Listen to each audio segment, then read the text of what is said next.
Hello everyone, I hope all are good at home. In our last class we have finished the chapter ray optics. Ray optics हम लोग पिछली class में finish कर चुके थे.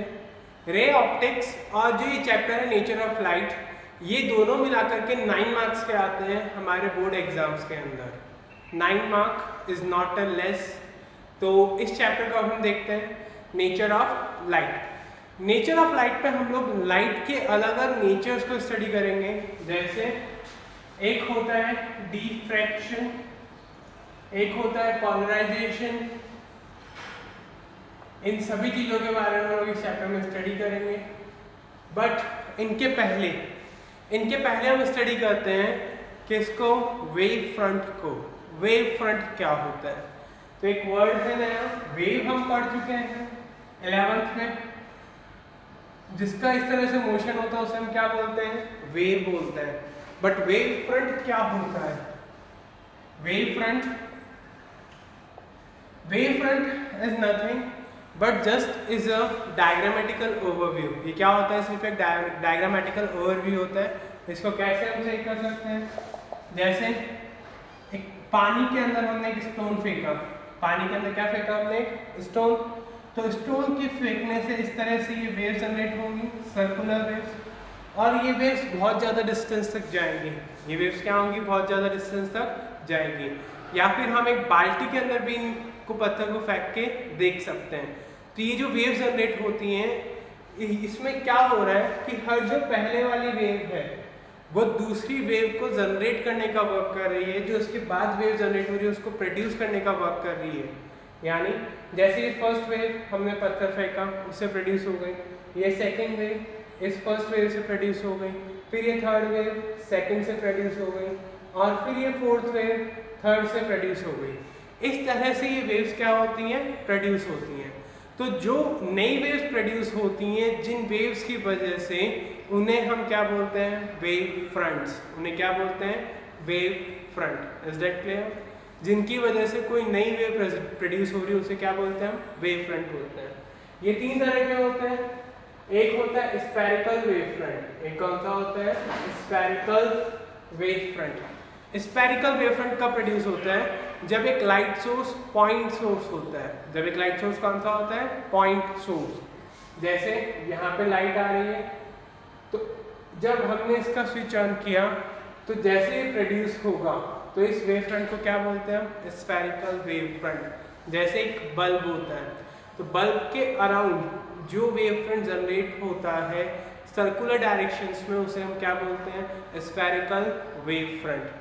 फिर दूसरा वेव फ्रंट होता है cylindrical wave front. Cylindrical wave front ये किससे प्रोड्यूस होता है? ये प्रोड्यूस होता है ट्यूबलाइट से.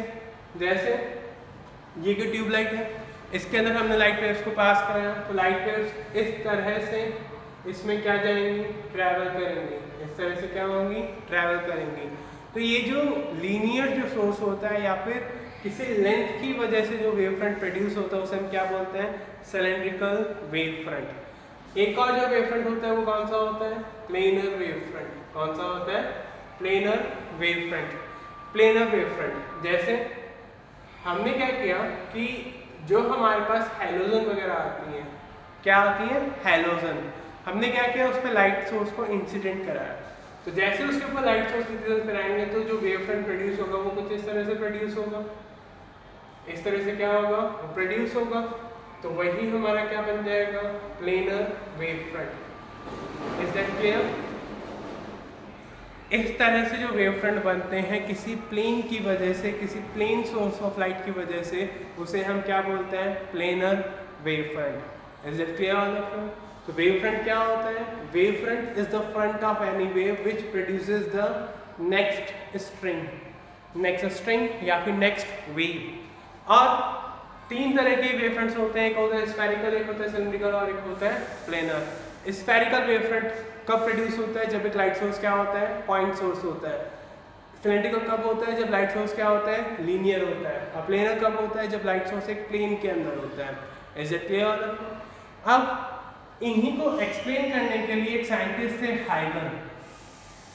इन्होंने अपनी थ्योरी दी हाइगन वेव थ्योरी. इनकी थ्योरी का क्या नाम था? हाइगन वेव थ्योरी। इस थ्योरी के अकॉर्डिंग इन्होंने क्या किया, इन्होंने रिफ्लेक्शन और रिफ्रैक्शन को वेव फ्रंट की हेल्प से समझाया। किसकी हेल्प से समझाया? वेव फ्रंट की हेल्प से। कैसे समझाया वो अब हम लोग देखते हैं। तो सबसे पहले हम इसका कंसेप्ट देखते हैं, कौन सा? Reflection concept. रिफ्लेक्शन वाला कंसेप्ट देखते हैं इनका। तो रिफ्लेक्शन हम लोग पढ़ चुके थे पिछले चैप्टर में। रिफ्लेक्शन क्या होता है? रिफ्लेक्शन का मतलब when a light is travelling in one medium, जब कोई लाइट एक मीडियम में ट्रैवल करती है और दूसरे मीडियम के इंटरफेस से टकराने के बाद वापस उसी मीडियम में आ जाती है, तो उसे क्या बोलते हैं? रिफ्लेक्शन बोलते हैं। उसे क्या बोलते हैं? रिफ्लेक्शन। तो इन्होंने क्या किया, इन्होंने रिफ्लेक्शन के दोनों लॉस को प्रूव किया वेव फ्रंट की हेल्प से। कैसे किया वो अब हम लोग देखते हैं। जैसे ये कोई सरफेस है, ये सरफेस क्या है? ये रिफ्लेक्टिंग सरफेस है, यानी एक साइड से क्या है? ऑपेक है। एक साइड से क्या है? ऑपेक। इसके ऊपर इन्होंने क्या किया, जैसे हम इस तरह से इसको ड्रॉ करें तो इस तरह से तो एक लाइट रे है, बट इन्होंने क्या किया? वेव फ्रंट ले लिया पूरा का पूरा। क्या ले लिया? Wave front. ये क्या है? वेव फ्रंट है। इस वेव फ्रंट को इन्होंने इंसिडेंट कराया। अब जब इस वेव फ्रंट को इंसिडेंट कराएंगे तो इसमें क्या होगा? रिफ्लेक्शन होगा। तो ये एक वेव फ्रंट का रिफ्लेक्शन और ये इसका रिफ्लेक्शन हो गया। Is it clear? क्या किया इन्होंने? इन्होंने वेव फ्रंट लिया। ये क्या है? वेव फ्रंट है। ये क्या है? Wave front. अब जो हमें पता है हम पहले वो लिख लेते हैं इस डायग्राम के अंदर। तो हमने क्या किया, यहाँ पे नॉर्मल ड्रॉ किया। क्या ड्रॉ किया? नॉर्मल। ये पूरा का पूरा वेव फ्रंट क्या हो रहा है? यहाँ पर इंसिडेंट हो रहा है। तो the angle between normal and incident is known as angle of incidence. इसे क्या बोलते हैं हम? Angle of incidence. फिर ये क्या है? नॉर्मल, और यहाँ से ये रिफ्लेक्ट हो रहा है, तो ये एंगल कौन सा होगा? Angle of reflection R. तो इस तरह से हमने एंगल्स को बनाया। अब क्या कर रहे हैं हम लोग? एक परपेंडिकुलर हम लोग ड्रॉ कर रहे हैं। कहाँ से? इस पॉइंट से। कैसे ड्रॉ करेंगे ताकि हमें इसकी लेंथ पता चल जाए? तो पहले हम बाकी का काम कर रहे हैं। तो जैसे ये पॉइंट हमारे पास कौन सा है? A, and let this be A dash. और ये पॉइंट कौन सा है हमारे पास? ओ। हमने क्या किया, ए पॉइंट से एक परपेंडिकुलर हमने इस तरह से ड्रॉ कर दिया। क्या कर दिया? एक परपेंडिकुलर इस तरह से ड्रॉ कर दिया। Let this point be B. और इसी तरह से एक परपेंडिकुलर हमने ए डैश से ड्रॉ कर दिया यहाँ पर। Let this be B dash. क्या किया हमने? दो परपेंडिकुलर्स ड्रॉ किए, एक यहाँ पर और एक यहाँ पर। इन दोनों परपेंडिकुलर्स को हमने ड्रॉ कर दिया। Is it clear? अब ये एंगल आई है। What about this angle? ये एंगल कितना होगा? ये भी कितना होगा? आई होगा। ये भी कितना होगा? I. This angle will also be i. और इसी तरह ये एंगल कौन सा होगा? Angle r. ये कैसे आया? देखो यहाँ पर ये आई है, ये परपेंडिकुलर है, तो ये कितना हो गया? 90 माइनस आई। ये 90 माइनस आई थी, पूरा कितना था? 90। तो ये कितना बच जाएगा? आई बच जाएगा। Is that clear? ये डायग्राम क्लियर है सबको? वापस इस डायग्राम को देख लो एक बार, फिर हम इसका जो भी हमें करना है वो करेंगे। क्या किया हमने? एक सरफेस लिया इस तरह से। ये क्या है हमारे पास? सरफेस। इसके ऊपर हमने वेव फ्रंट को इंसिडेंट कराया। ये वेव फ्रंट इंसिडेंट हो गया। फिर इसको हमने रिफ्लेक्ट करा दिया। इसको क्या करा दिया? रिफ्लेक्ट इस तरह से। फिर हमने इन दोनों जगह क्या ड्रॉ किया? नॉर्मल ड्रॉ कर दिया। ये एंगल कौन सा है? Angle of incidence. यहाँ से हमने एक परपेंडिकुलर ड्रॉ कर दिया और इसी तरह से यहाँ से एक हमने परपेंडिकुलर ड्रॉ कर दिया। ये सब वर्क हमने कर लिया। अब ये एंगल कितना है? I. The angle between incidence and normal is known as angle of incidence. ये और ये एंगल कितना होगा? 90 माइनस आई। ये 90 माइनस आई है, तो ये कितना बचेगा? आई। क्यों? क्योंकि ये परपेंडिकुलर है और ये एक परपेंडिकुलर हमने ड्रॉ किया। तो इस तरह से हमने एंगल्स को मार्क कर लिया। इज दैट क्लियर वाला? फिर और इसी तरह एंगल ऑफ रिफ्रैक्शन। ये एंगल कौन सा? Angle of refraction R. तो ये एंगल भी कौन सा होगा? Angle of refraction R. Let this point be O, let this be B, let this be B dash, A and A dash. इस तरह से हमने इनको मार्क कर लिया। क्लियर है सबको?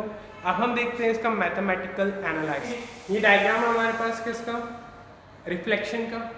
तो अब इसमें हम दो ट्राइंगल सेलेक्ट कर रहे हैं। एक ट्राइंगल है हमारे पास ए बी और ए डैश। एक ट्राइंगल कौन सा है? ए बी और ए डैश। और दूसरा ट्राइंगल है हमारे पास ए बी डैश और ए डैश। दूसरा ट्राइंगल कौन सा है? ए बी डैश और ए डैश। इन दोनों ट्राइंगल्स को ध्यान से देखिए। ये एंगल कितना है दोनों में? सेम है। कितना है? 90 डिग्री। यानी कि जो एंगल बी है वो किसके इक्वल है? एंगल बी डैश के। क्यों? क्योंकि ये 90 डिग्री है। फिर इन दोनों ट्राइंगल के अंदर ये वाली जो पोर्शन है ए डैश, ये दोनों क्या है? सेम। ए डैश क्या है? दोनों में कॉमन है। ये क्या है? दोनों में कॉमन। फिर जो हमने वेव फ्रंट माने, दो वेव फ्रंट है हमारे पास। एक है ए बी जो परपेंडिकुलर में ड्रॉ किया, और एक क्या है? A dash B dash. A dash B dash, ये दोनों किसके इक्वल होंगे? C into T. ये डिस्टेंस है ए बी, तो distance is equal to speed into time हम लिख सकते हैं। तो स्पीड हमने क्या मान ली? सी, और टाइम टी।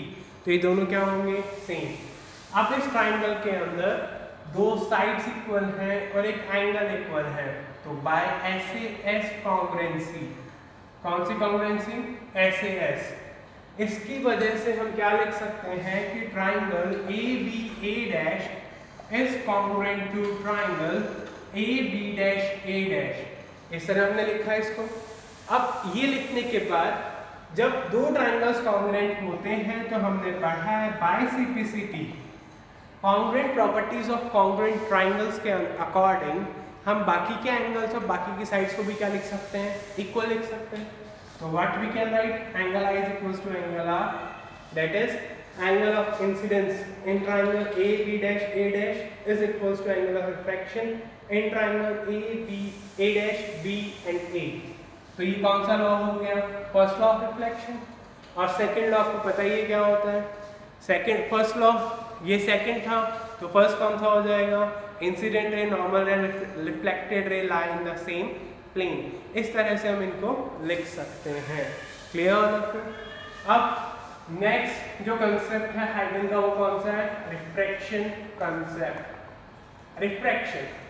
रिफ्रैक्शन कब होता है? जब कोई लाइट रे एक मीडियम से ट्रेवल करते हुए दूसरे मीडियम में जाती है तो क्या होता है? रिफ्रैक्शन होता है। तो हमने क्या माना? ये एक इंटरफेस है, ये हमने यहाँ पे नॉर्मल ड्रॉ कर दिया, इसी तरह यहाँ पे नॉर्मल ड्रॉ कर दिया। एक वेव फ्रंट इंसिडेंट हुआ, ये दोनों वेव फ्रंट क्या हुए? इंसिडेंट। ये इस तरह बेंच हो गया, इसी तरह ये भी क्या हो गया? इस तरह बेंच हो गया। इसका पाथ क्या हो गया? चेंज हो गया। ये हमने अज्यूम कर लिया। एक वेव फ्रंट ये वाला है, क्या नाम है इसका? Let this be A B. And एक वेव फ्रंट हमने यहाँ से ड्रॉ कर दिया परपेंडिकुलर, और ये भी क्या है? परपेंडिकुलर। ये पॉइंट क्या है? B dash. इस तरह से हमने इनको ड्रॉ किया। अब बात करते हैं एंगल्स की। तो this angle, the angle between incident and normal is known as angle of incidence। ये कौन सा एंगल हो गया? Angle of incidence. इसी तरह ये वाला एंगल कौन सा हो गया? Angle of refraction. Is that clear? अब देखिए यहाँ पर ये अगर एंगल आई है तो ये पूरा एंगल कितना था? 90 माइनस 90। तो ये इतना सा एंगल कितना होगा? ये इतना सा एंगल होगा 90 माइनस आई। ये 90 माइनस आई अगर होगा तो ये एंगल कितना आएगा?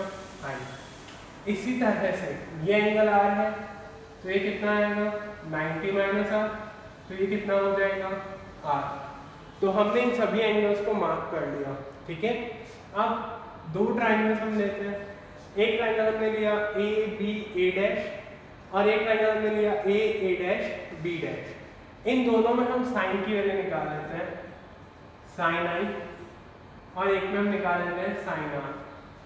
ऊपर वाले ट्राइंगल में हम साइन आई की वैल्यू निकालते हैं। तो साइन थीटा क्या होता है? Perpendicular upon base. तो परपेंडिकुलर कितना है यहाँ पर? This one, and base is this one. क्योंकि 90 के अपोजिट तो क्या होता है? 90 के अपोजिट या थीटा के अपोजिट होता है परपेंडिकुलर, याद है कुछ? अगर इस तरह से ट्राइंगल है, ये थीटा है, तो थीटा के अपोजिट क्या होता है? परपेंडिकुलर। ये क्या है? हाइपोटेनस, तो ये क्या हो जाएगा? बेस। तो ये थीटा है, तो इसके अपोजिट ये क्या हो गया? परपेंडिकुलर। तो sine I is equals to perpendicular that is A B upon hypotenuse कितना है? A A dash. ऐसे साइन आर निकालते हैं, तो साइन आर क्या आ जाएगा? ये ए बी इसमें था, तो साइन आर कितना आ जाएगा? ये थीटा, इसके अपोजिट ये, तो ये कितना है? ये है हमारे पास ए बी डैश, और इसमें भी हाइपोटेनस कितना है? A A dash. अब हम इन दोनों को डिवाइड कर देते हैं, तो sine I upon sine r, sine I upon sine are किसके इक्वल आ जाएगा? A dash B upon A B dash. देखते हैं ए डैश बी ये वाला डिस्टेंस है, ए डैश बी वाला डिस्टेंस है, ये डिस्टेंस ऊपर वाले मीडियम में है। तो ऊपर मीडियम में अगर हमने वेलोसिटी c1 मानी और टाइम क्या है? t, और ऐसे ही सेकंड मीडियम में हमने वेलोसिटी c2 मान ली, कितने टाइम में? t टाइम में, तो t से t कैंसिल। तो sine I upon sine are किसके इक्वल आ गया? c1 अपॉन c2 के। साइन आई अपॉन साइन आर ये कांस्टेंट होता है, और वेलोसिटी का रेशियो भी क्या आएगा? कांस्टेंट आएगा। ये कांस्टेंट किसके इक्वल होता है? म्यू के। ये कांस्टेंट किसके इक्वल होता है? म्यू के। और म्यू क्या होता है हमारा? Refractive index. और यही किसको शो करता है? Snell's law of reflection, refraction का स्नेल्स लॉ। क्या होता है स्नेल्स लॉ में? According to Snell's law the ratio of sine of angle of incidence to the sine of angle of refraction is always a constant, and that constant is equals to angle of refraction, that constant is equals to refractive index। इस तरह से हमने mu की value निकाली, जो कितनी आ गई? sin a upon sin a is equals to c1 upon c2। is that clear all of you? तो ये फर्स्ट, ये सेकंड लॉ आ गया। और फर्स्ट लॉ आपको पता ही है क्या होता है? Incident ray, normal ray and refracted ray lie on the same plane। Incident ray, reflected ray and normal ray lie on the same plane. इस तरह से हाइगन ने क्या किया? सिर्फ अपने वेवफ्रंट्स को कंसेप्ट को रखने के लिए उसने रिफ्लेक्शन और रिफ्रैक्शन दोनों को इससे प्रूव किया। Is that clear? ये सॉल्यूशन किसका था? रिफ्लेक्शन का। ये डायग्राम किसका था? रिफ्लेक्शन का। और ये किसका है? रिफ्रैक्शन का। तो ये दोनों कंसेप्ट किसने प्रूव किए? हाइगन ने अपनी वेव थ्योरी के अंदर। Is that clear? अब हम कुछ 11th के टर्म्स पढ़ते हैं, जैसे सुपरपोजिशन, कोहेरेंट, इंटरफेरेंस, ये सब क्या होते हैं। अभी हमने देखा कि हाइगन्स वेव थ्योरी क्या थी और उसने कैसे रिफ्लेक्शन और रिफ्रैक्शन के कंसेप्ट्स को एक्सप्लेन किया। अब हम देखते हैं next concept, that is super imposition. Super imposition हम लोग क्लास 11th में पढ़ चुके हैं, और इसमें और उसमें कोई फर्क नहीं था। सुपर इम्पोजिशन भी इसे बोल सकते हैं, या फिर इसे सुपर पोजिशन भी बोल सकते हैं। क्या होता है इसका मतलब? क्या मतलब होता है इसका कि जब दो वेव्स एक ही डायरेक्शन में जा रही है, दो वेव्स जब एक ही डायरेक्शन में ट्रेवल करती है, तो उसका जो एम्पलीट्यूड का सम होता है वो जो रिजल्टेंट वेव होती है उसके इक्वल होता है। जैसे एक वेव हमारे पास इस तरह से है, एक वेव हमारे पास इस तरह से है जिसका एम्पलीट्यूड कितना है? a1। कितना एम्पलीट्यूड है? a1। और एक दूसरी वेव हमारे पास इस तरह से है जिसका एम्पलीट्यूड कितना है? a2। जिसका एम्पलीट्यूड कितना है? a2। तो जो नई वेव बनेगी उसका एम्पलीट्यूड किसके इक्वल होगा? इन दोनों वेव्स के एम्पलीट्यूड के सम के। इन दोनों वेव्स के एम्पलीट्यूड के सम के। Is that clear all of you? when two waves traveling in same direction, तो जो उनका एम्पलीट्यूड का सम होता है वो क्या होता है? रिजल्टेंट के इक्वल होता है। यानी अगर इन दोनों वेव्स आपस में मिक्स हो जाएगी तो एम्पलीट्यूड कितना आ जाएगा उसका? a1 plus a2। फिर next thing that is coherent source. Next thing क्या है? Coherent source. कोहेरेंट, को का मतलब होता है सेम, को का मतलब क्या होता है? सेम। कोहेरेंट सोर्स क्या होते हैं? वो सोर्सेस जिनका एम्पलीट्यूड लगभग सेम होता है, जिनका एम्पलीट्यूड क्या होता है? लगभग सेम। फेज डिफरेंस क्या होता है, लगभग सेम होता है।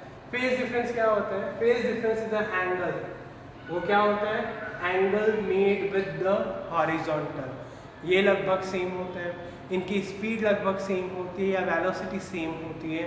उन सोर्सेज को हम क्या बोलते हैं, कोहेरेंट सोर्सेज। उन सोर्सेज को क्या बोलते हैं, कोहेरेंट सोर्सेज, जिनका एम्पलीट्यूड सेम होता है, फेज डिफरेंस सेम होता है, वेलोसिटी सेम होती है या वेवलेंथ सेम होती है या लगभग सेम होती है, और दोनों की दोनों एक ही डायरेक्शन में ट्रैवल करती हैं, तो उन्हें क्या बोलते हैं हम, कोहेरेंट सोर्सेज। तो ये कोहेरेंट सोर्स हो गए। अब एक प्रैक्टिकल थिंग क्या होती है कि कोहेरेंट सोर्सेज होते ही नहीं हैं, coherent sources does not exist. कोई भी सोर्स कोहेरेंट सोर्स नहीं होता। क्यों नहीं होता, क्योंकि अगर आपने दो ट्यूबलाइट भी अगर जला ली एक रूम के अंदर जिनका वाट सेम था, तो दोनों से जो लाइट रेज आएंगे वो सेम नहीं आएगी। बट हम कोहेरेंट सोर्सेज को बना सकते हैं। कैसे बना सकते हैं, by using Young's double slit experiment, वो हम लोग बाद में पढ़ेंगे क्या होता है। बट इसमें करते क्या हैं, जैसे एक सोर्स है हमारे पास, ठीक है, इस सोर्स को हमने कितने से गैप के अंदर से पास किया, जो इससे लाइट रेज निकल रही थी वो हमने इसमें से पास की, और यहाँ पे हमने इस तरह से एक अरेंजमेंट किया, इस तरह से हमने क्या किया, यहाँ पर एक अरेंजमेंट। अब ये जो लाइट रेज यहाँ से आई, ये कितने पार्ट्स में डिवाइड होगी, दो पार्ट्स में, और हमें इस तरफ क्या दिखाई देगा कि दो लाइट सोर्सेज हैं। कितने लाइट सोर्सेज हैं, दो लाइट सोर्सेज हैं। तो ये एक सोर्स था, ये दो में डिवाइड हो गया, कितने सोर्सेज में डिवाइड हो गया, दो सोर्सेज में। तो ये जो दोनों सोर्सेज होंगे ये 100% कोहेरेंट सोर्सेज होंगे, क्योंकि ये किससे जनरेट हो रहे हैं, एक सिंगल सोर्स से। ये किससे जनरेट हो रहे हैं, एक सिंगल सोर्स से। Is that clear? तो इस तरह से हम कोहेरेंट सोर्सेज को बना सकते हैं। Next is interference of light. Next thing क्या है, इंटरफेरेंस। इंटरफेरेंस का क्या मतलब होता है कि जब दो कोहेरेंट सोर्सेज एक ही डायरेक्शन में ट्रेवल करते हैं, दो कोहेरेंट सोर्सेज क्या करते हैं, एक ही डायरेक्शन में ट्रेवल करते हैं, तो जो रिजल्टेंट वेव आती है, तो जो कौन सी वेव आती है, रिजल्टेंट वेव, वो रिजल्टेंट वेव क्या होती है, उसका मैग्नीट्यूड कुछ जगह कम हो जाता है और कुछ जगह क्या हो जाता है, ज़्यादा। जैसे दो वेव्स हैं, एक का एम्पलीट्यूड A1 है, एक का एम्पलीट्यूड क्या है, A2 है।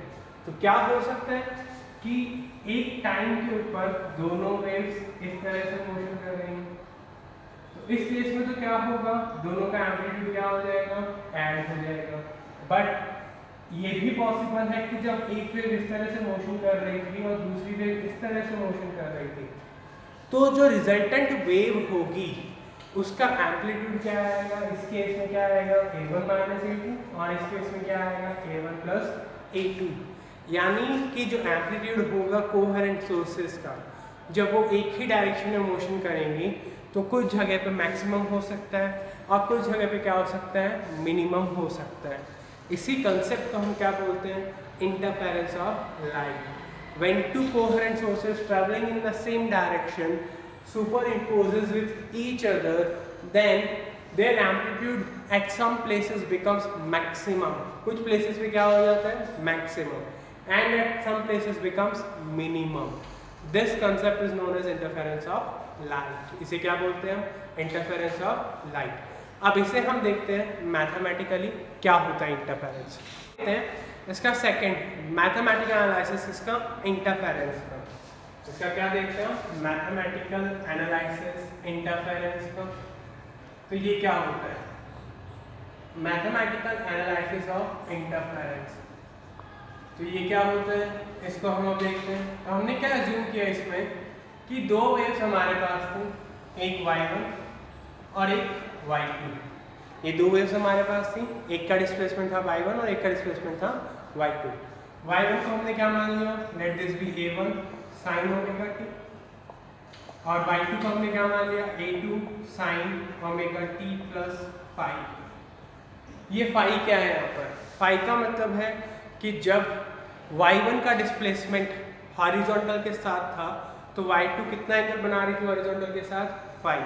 ये क्या है दोनों के बीच में, फेज डिफरेंस। क्या है ये दोनों के बीच में? फेज डिफरेंस, या फिर हम बोल सकते हैं कि एंगल का डिफरेंस है हॉरिजॉन्टल के ऊपर। तो अब हमें क्या निकालना है? इन दोनों का क्या करना है? Superposition. तो let y is equals to y1 plus y2। तो y1 कितना है? a1 sine omega T.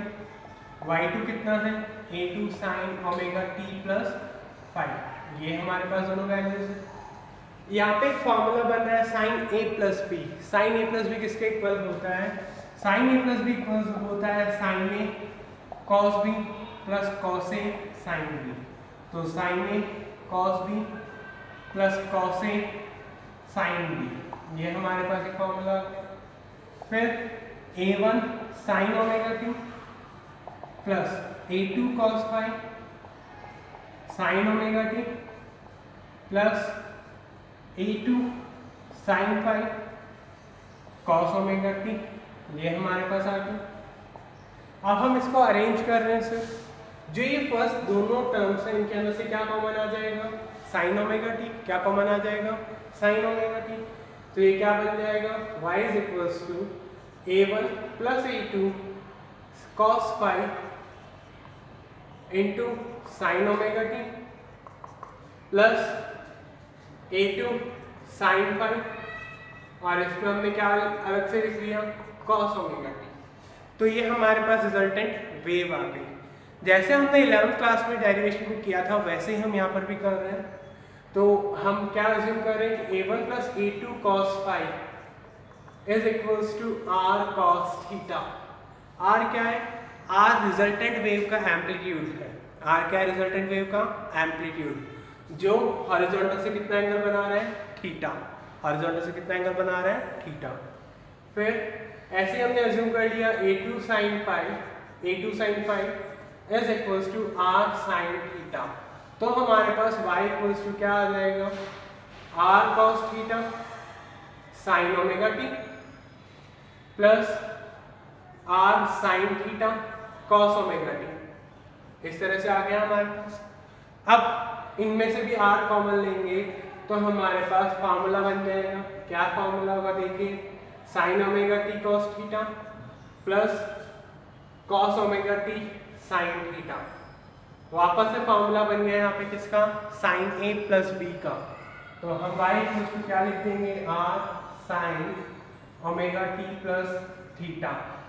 ये क्या आ गई? ये आ गई हमारे पास रिजल्टेंट वेव की डिस्प्लेसमेंट की इक्वेशन। y क्या है यहाँ पर? डिस्प्लेसमेंट। अब हमें r की वैल्यू निकालनी है और थीटा की वैल्यू निकालनी है। तो हमने यहाँ पे दो अजम्पशंस किए हैं, let this be first one and let this be second one. हम क्या कर रहे हैं? इन दोनों इक्वेशंस को स्क्वायर करके ऐड कर देते हैं। तो जब हम इन दोनों इक्वेशंस को स्क्वायर करके ऐड करेंगे तो क्या आएगा? a1 square plus a2 square cos square phi plus 2a1 a2 cos phi plus a2 square sine square phi is equals to किसके इक्वल आ जाएगा? r square cos square theta plus r square sine square theta. इसमें से हम r square common लेंगे तो क्या बचेगा? cos square theta plus sine square theta, जो कितना हो जाएगा?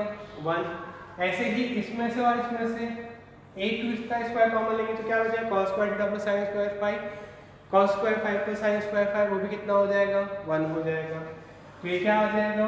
a1 square plus a2 square plus 2a1 a2 cos phi is equals to r square. तो r इक्वल्स टू क्या आ जाएगा? Under root a1 square plus a2 square plus 2a1 a2 cos phi. ये हमारे पास क्या आ गया? रिजल्टेंट आ गया amplitude का, कि जो नई वेव आएगी उसका रिजल्टेंट एम्पलीट्यूड कितना होगा। जैसे ही हम इसमें फाई की और a1 a2 की वैल्यू रखेंगे तो हमारे पास क्या आ जाएगा? रिजल्टेंट आ जाएगा। अब हमें डायरेक्शन निकालनी है रिजल्टेंट की, तो हम क्या कर रहे हैं? इन दोनों इक्वेशंस को डिवाइड कर देते हैं 2/1। तो जब इन दोनों को डिवाइड करेंगे तो r से r cancel, sine theta upon cos theta, ये किसके इक्वल होता है? tan थीटा का। और ये किसके इक्वल आ जाएगा? tan theta will be equals to a2 sin phi upon a1 plus a2 cos phi. किसकी वैल्यू आ गई? tan थीटा की। तो यहाँ से हम क्या निकाल सकते हैं, डायरेक्शन निकाल सकते हैं। क्या निकाल सकते हैं, डायरेक्शन। तो हमारे पास डायरेक्शन भी आ गई रिजल्टेंट की, और एम्पलीट्यूड भी आ गया r, और इक्वेशन भी आ गई y की, इक्वेशन भी आ गई y की। Is it clear? तो हमने क्या पढ़ा अभी, हमने दो वेव्स ली, एक था y1 is equal to a1 sine omega T, एक था y2 is equal to a2 sine omega T plus 5। इन दोनों का हमने सुपर इम्पोजिशन किया जैसे हमने 11th क्लास में किया था, दोनों को ऐड किया, फॉर्मूला अप्लाई किया, फिर इक्वेशंस को कन्वर्ट किया। इक्वेशन को कन्वर्ट करने के बाद जो हमारे पास आंसर आया, एक तो क्या आया, r is equal to a1 under root of a1 square plus a2 square plus 2a1 a2 cos 5, और tan थीटा इक्वल्स टू क्या आया, a2 sin 5 upon a1 plus a2 cos 5। तो इस तरह से हमने रिजल्टेंट का मैग्नीट्यूड और डायरेक्शन हमने निकाला, किसकी हेल्प से, इंटरफेरेंस की हेल्प से। अब हम हमारी नेक्स्ट क्लास में पढ़ेंगे कि इंटरफेरेंस तो हमने निकाल लिया, अब इसकी मैक्सिमम और मिनिमम की कंडीशंस क्या क्या होंगी वो हम लोग नेक्स्ट क्लास में डिस्कस करेंगे। Thank you all of you, have a nice day.